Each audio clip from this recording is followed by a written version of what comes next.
Nilikha ko to para ipadama sa'yo kung ano ka ba talaga sa buhay ko. Pakinggan mo.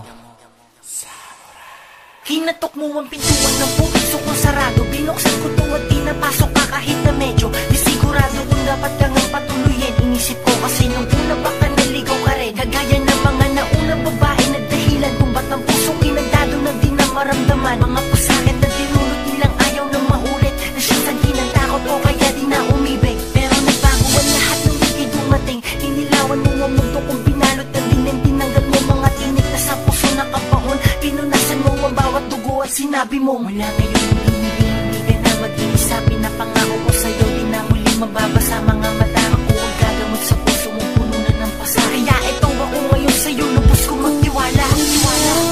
Akala mo ang pag-ibig ko'y magbabago.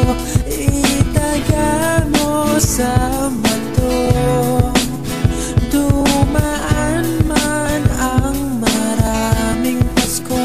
Kahit na di mo naabot ang sakit, kahit na di mo na ako marinig, ikaw pa rin ang buhay ko. Alam ko, rinig mo na mga kaperasong music ko.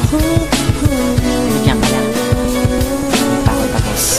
Sa kabila ng mga kabutihang iyong ipinakita, hayaan mo na suklian ko yun at ipakita na kahit pa mga mata ko ay nakapikit, nakadilat man ito, di na magagawa sumilip o tumingin o maghanap pa ng ibang babae. Mas sexy man ang yun sa'yo, wala akong pake, kasi sa'kin ikaw lamang ang pinakamaganda sa balat ng lupa. Kaya masasabi kong ako na nga ang pinaka swerte na lalaki sa buong mundo. Di ko na kailangan pa na tumaya ulit sa loto, pagkat sa'yo'y panalo, wala nang hahanapin. Ayos na ako na malaman kung ikaw lang ay sa akin. Kung may umepan man subukan nila tang ina, sunod-sunod na bala babaong sa katawan nila. Dahil